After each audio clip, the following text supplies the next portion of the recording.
Hello again and welcome back to our course on Access 2013 Advanced. In this section we're going to take a detailed look at the student list form. This contains a lot of features that you may not be familiar with, although it's actually based on a very straightforward type of form as far as Access databases are concerned. And in addition to the form features themselves, we're going to be looking at quite a bit of code. But in this case, we're going to be looking at macro code rather than VBA code. Although with just about everything you're going to see in this section, you could do what the macro code is doing using VBA code perfectly well. It'll just show how interchangeable the two usually are in many situations. Now, one thing we don't have in the movie database is the equivalent of this very straightforward student list, which basically, in the case of a student database, is a pretty handy form to have. You basically got a list of all of the students. They're listed with one row per student. You can scroll up and down to go through the list of students. There's not a huge number here. And then to see all the fields across the view there, you've got a scroll bar at the bottom which enables you to go across. Note that not all fields are shown for any student. A selection of fields are shown. Now what I want to do is to look at this form and many of the features on it in quite a bit of detail. And the first thing that I want to look at is over on the left here. You've got some little links there. There's an open link, and on the very last one there is a new link. So let's start by having a look at what that's all about. Now with a form like this one that's basically in a variant of datasheet view, you can actually go through and edit individual records by clicking in the relevant control and doing some editing. As soon as you change something, you see the little pen symbol there on the left, which indicates to you that you're in the middle of changing something, and then when you finish changing it, you can either save the record or you can abort your changes. So that's a pretty normal way of working. But very often it's a lot easier to work on maintaining information like this by bringing up the information in a dialog. And basically what the open here does is to bring up the student details dialog. Now you can see there FRM student details, the name of the selected student, and then their details are arranged in fairly smart looking dialog like this. And within the dialog, the information about the student again is held in a fairly neat set of tabbed pages. Now we're going to look at this dialog in just a moment, but first of all let's go back to the student list and find out how we get that dialog and why the last line is different. Now the apparently hyperlinked word there, open, which is used to open the student details dialog, is in an open column, and in fact there is no open field in the student table or in the student extended query. So this is actually a mechanism to open a dialog which is based on a couple of very important techniques within Access 2013. So let's go into the design of this form and let's look at that open control. Now there are two features of it that are important. Bear in mind that each row on the datasheet view has an ID. That is, except for the last one, which is there to add a new student. And in the open control here, there is an expression. It's an if statement. It's an equals if, and the equals if statement says test the value of the first thing. If it's true, do the second thing. If it isn't, do the third thing. Now the first thing is null ID. So, is the ID on this row of the data sheet null? If it is, put the word new in brackets in that particular field in that row of the data sheet. If it isn't null, in other words, if there is an ID, just put the word open. So that actually determines what you see in that field. So let's go back and have a look at that again. Form view. So where there's an ID, of course the ID itself you can't see, but the ID is hidden there. Where there is an ID, you see the word open. On the very last line, There is no ID, that's for a new record, and it's got new in brackets. So that's why the different rows of the datasheet say what they say. Now let's go back into Design View and see what those different rows do. Now in order to do that, we need to find out what those hyperlinks are doing. So select that, bring up the property sheet, and there is an embedded macro, and the embedded macro is the thing that is causing the different behavior to happen depending on whether we're opening the student dialog for an existing student or whether we're using it to enter the details of a new student. So let's have a look at that embedded macro. Now that embedded macro is a little bit longer and a little bit more complicated than the ones that we've looked at so far, and it has some extremely important features in it. So I'm going to go through it line by line and explain all of this in quite a bit of detail. Now don't forget that when you're looking at macros like this, the contents are quite often collapsed. So we're going to start right at the beginning with the very first command. If you hover over it, you can see the expand button, the plus sign.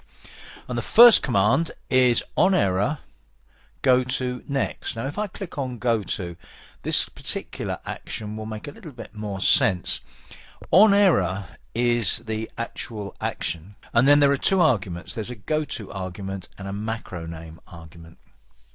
Now although the syntax is very slightly different, basically on errors when you're writing macros in Access 2013, pretty much the same principle as they are in VBA. You're basically telling Access what action to take in the event of an error occurring. Now one of the on error statements in VBA that we didn't look at was on error resume next, and that's the equivalent of this macro statement on error go to next. Now if we look at the options for go to, there are basically three options. There's go to next, go to macro name, and go to fail. Go to fail is the easiest option to explain, because if you have an on error condition that says on error go to fail, what that basically means is that you're saying to Access, if there's any error, just fail. Stop running, give me some sort of error message, that's the end. If you say on error go to macro name and then specify the macro name in the second argument of the on error action, then you can transfer control, the running of actions, macro actions, to another macro, and you'd name the macro there. The first option seems like a strange one, on error go to next, because what you're saying is if anything goes wrong, just carry on. Now you might think, hang on a minute, why would you want to just carry on if something's gone wrong? Well, the point is that if you do on error go to next in macros or on error resume next in VBA, what you are doing is taking control. You're saying to Access, if something goes wrong, let me handle it. Now the something goes wrong can be all sorts of things, and in some situations something going wrong can actually be good news. Let me give you an example. Let's suppose that somebody has entered details onto a screen and they're trying to add a record to your database, maybe a movie record, say. Before you add that movie record, you really want to make sure that that movie record isn't already on the database. So at some point you'll query the existing data to see if you've already got a record of that movie. Now the way you would normally do that is to do some kind of select with some of the information about that movie, maybe the title of the movie and the year. And if you get a not found, which is actually an error, that's good news, because it means that that movie isn't already in the database. That's just one example of a good error, a situation that occurs where you think, actually that's good news, I like that error occurring. And even if things go wrong, there may be some things going wrong that are fine and some things going wrong that are actually very bad news. So the advantage of on error go to next is that basically you're saying to Access, if something goes wrong, let me handle it. Now one very important thing to understand about on error conditions is that they continue in force until they're replaced by something else. If you look at this particular one, on error go next, and then look further down this particular macro, there's another on error down there, and that one, if I just expand it, although you can tell from the screen tip what it says, it's on error go to fail. So for part of this macro, the condition that's in force is on error go to next, which means if anything goes wrong, let me handle it in this macro. And then it's changed partway through to on error go to fail. Then in that case, if anything goes wrong, you say to Access, okay Access, if something goes wrong, fail. Give me whatever messages you're going to give me and stop running this particular macro. So having set our on error condition, let's look at what happens next.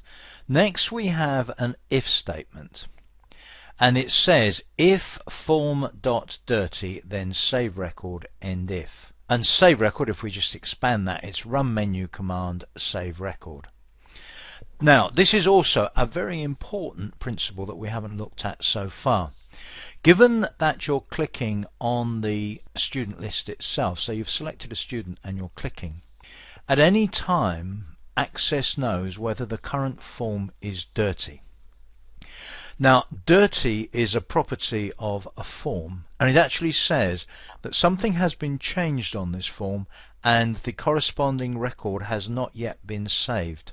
And whenever you're working on a form in Access, Access keeps track of whether the current form is dirty or not, whether there are unsaved changes on it. Now form in square brackets like that is basically the current form. Dot indicates a property, and dirty in square brackets is that property, which is whether the form is dirty or not. And if the form is dirty, the value of form.dirty will be true. So if form.dirty, then save record. You don't need to say which record because Access knows which record you're on at the moment, and that will be the particular student that you've got selected in the student list at that time. Even if I've made a change as I did just now and basically deleted one character and then typed it again, so there isn't actually any difference. As far as Access is concerned, the form is still dirty, so it will still in this situation do a save record. Now don't forget, if anything goes wrong with saving that record, I've already told Access to let me handle it. You will very often use the form.dirty property in this sort of situation, and that's a fairly typical way of using it, and of course you can do the equivalent in VBA as well. When we come to the next statement in the macro, which is this if statement, we may or may not have just tried to save a record depending on whether the student list was dirty or not. The test we do here is to check for an error. Now although the principles of checking for errors are the same in macros and in VBA for Access, they actually use different objects in order to do that check. Now we looked at the message box error dollar approach in VBA earlier on in the course. Within macros you have an object called the macro error object, and that has certain properties. One of its properties is a number, which is the current error number. So if something went wrong, the number will be non-zero. If the error number is 0, then everything's fine. So that first check, if macro error dot number not equal to 0, says, has something just gone wrong? If the answer is no, then it won't execute what's inside the if statement. If the answer is yes, in other words, if the error number isn't 0, then we'll put out a message box, and the message box, fairly similar to the approach that we used in VBA earlier, gives a message. Now the message is macroerror.description. The description, as you can probably guess, is a description of the error that occurred. We have a beep. We have no particular type. You may want to actually change that type. As with VBA, you've got the same sort of selections. If I click on the drop down there, you can have none, critical, warning, and so on. Stick with none, and then you can put a title on the message box as well if you want to. And then, very importantly, having given information about this error to the user, stop macro actually stops execution of this macro. So basically at this point we're saying if something just went wrong, put out a message box and stop. Now if we've got as far as the next statement, this on error condition that we looked at earlier on, basically now we're saying on error go to fail. That resets the on error handling to say if something goes wrong now, fail, you handle it, Access. And we're really expecting that nothing will go wrong from this point onwards. So if something does go wrong, then that really is bad news. We're happy to let Access handle it. Now don't forget what started all this off. A user clicked an open link or a new link, and so we're now going to do what the user actually wanted to do, which is to open the student details form. And the next action, open form, opens the form with the name student details. There are several arguments. The view argument currently selected is form, but you could choose, for instance, to go into datasheet view if that were appropriate in this case, and indeed allowed in this case. And then right at the bottom, window mode, you've got a window mode choice of normal, hidden, icon, dialog, and so on. The very important line here though is this where condition. And I'm going to deal with this where condition at the beginning of the next section because it's going to take a little bit of explaining. Very important again though. I can't overemphasize how important pretty much all of the commands in this particular macro are because they all illustrate very important points. So the where condition we're going to come back to, but basically what's going to happen here is that the student details form will be opened with either the details of the selected student or ready to add a new student, depending on whether you've clicked on open or new. So the user then will do what they're going to do on the form, modify the student details or add the student or whatever, and then we come to the very last action here, which is requery. And the requery command basically says requery the database for either the form, this is the student list form of course, or for a specific control on the form. Now if the control name is left blank, then you're going to requery the whole form, which means that after the user has made their changes or added their student, do a requery.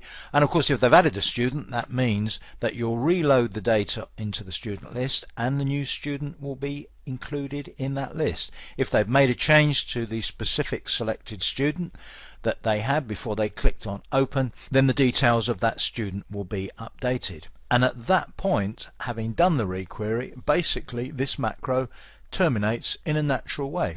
So that's it. We've spent quite a bit of time going through this macro, but as I say, the contents of it are very important.